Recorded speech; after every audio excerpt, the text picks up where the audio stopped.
It's May 2026. We've got cars that try to talk us out of speeding, refrigerators that send us urgent emails about the milk being low, and something called the metaverse, which just sounds like a place where I'd get lost and never find the bathroom. The world is moving so fast it's giving me whiplash. But then I look at the grocery bill. I look at the news. And I think, wait, I recognize this mess. It's the 1970s all over again, just with better hair and faster internet. Everyone is panicking because they've never seen inflation like this. They're looking at their screens for answers. But you and I, we were forged in the era of the New York blackout and the '79 energy crisis. We have a survival kit in our DNA that these kids today haven't even heard of. Pull up a chair. We're going to spend some time today looking at how to handle 2026 by acting like it's 1975. Remember the odd-even days? If your license plate ended in a 4, you could get gas on Tuesday. If it ended in a 5, you were sitting in the driveway. I remember sitting in my old Dodge, listening to the radio, watching the needle on the temperature gauge climb higher than the price of the gas. We learned two things back then that 2026 has completely forgotten. 1. Patience is a currency. Today, if a website takes 3 seconds to load, people act like it's a national tragedy. But we know how to wait. We know that the world doesn't end just because things are slow. And 2, the half-tank rule. You never, ever let the tank go below half. In 2026, that applies to everything. Your prescriptions, your pantry, your cash under the mattress.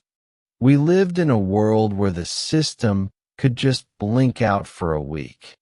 If you treat 2026 like a '73 winter, you'll never be caught off guard.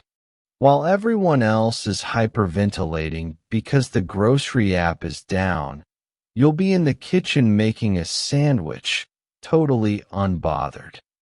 Can we talk about subscriptions for a minute? In 2026, you don't own a thing. You subscribe to your TV, your music, even the heated seats in some of these new cars. It's like 1,000 little digital leeches sucking your bank account dry while you sleep. In the '70s, we bought a record. We owned that record. If we wanted to hear it, we dropped the needle. There was no monthly fee to keep the music playing. And let's talk about the kitchen. We grew up in the era of Jell-O salad. If it could be suspended in lime gelatin, carrots, marshmallows, maybe even a shoe, we ate it. It was cheap. It was, well, vibrant. And it fed a crowd for 50 cents. My point is, we knew how to stretch $1 until it begged for mercy. Today, the world wants you to spend $20 on a salad that someone else chopped.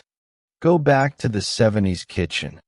Buy in bulk, cook the big pot of chili, and tell these subscription services to find someone else to bleed dry. Being a little old-fashioned with your money in 2026 isn't just smart. It's a revolution. One thing 2026 is missing is the Sunday drive. Remember that? You didn't have a destination.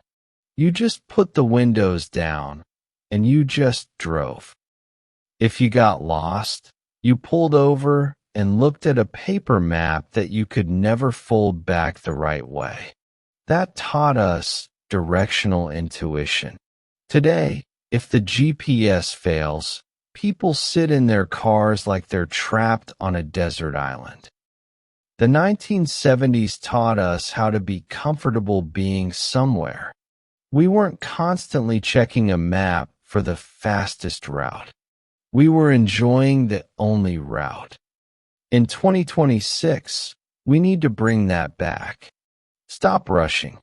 Stop letting an algorithm tell you which street to take. Take the long way home today. I promise, the world will still be there when you get back. In 2026, everyone is terrified of AI. Is a robot going to take my job? Is a computer going to write my birthday cards? Here's the 70s truth.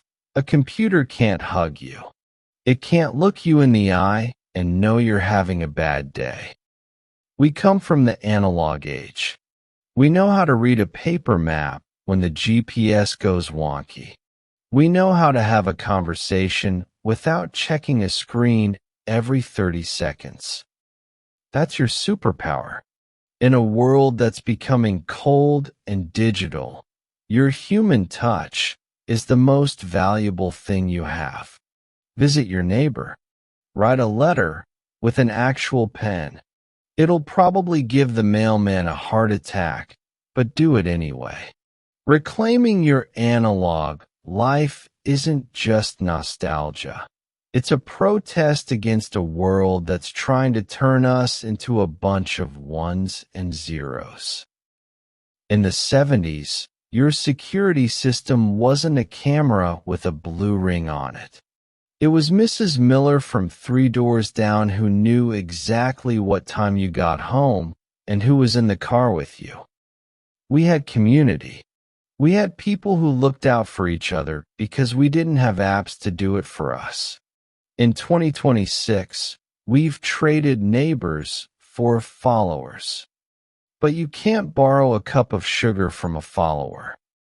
I'm telling you, the best investment you can make in this economy is a friendship with the person next door. When things get tough, and they will, you don't need a high-speed connection. You need a person with a flashlight and a kind word. Bring back the front porch talk. It's the original social media, and it's a hell of a lot more reliable. Look, I know 2026 feels a bit like a sci-fi movie that went off the rails. But just remember who you are. You're the generation that survived disco. You survived the Cold War. You survived hairspray that was basically rocket fuel and cars that were basically tanks with couches inside. You are indestructible. Don't let the headlines steal your sleep. We've seen the highs. We've seen the lows, and we're still here, aren't we? We're the elders now, the ones with the secret sauce. I want to hear from you. What's the 170s survival trick you're using in 2026? Maybe it's a recipe, maybe it's a way of thinking. Tell me in the comments. Let's show these youngsters that we've still got plenty of gas left in the tank. We're just getting started. Stay groovier than the rest, my friends. I'll see you soon. And that's everything for today's video. Hopefully, this gave you some useful information that you can actually take away and use. If it did, do me a quick favor, tap the like button. It really helps more people find this content. And if you're into simple, straight-to-the-point videos like this, make sure you subscribe. There's a lot more coming soon. Thanks for sticking around till the end. I'll see you in the next one.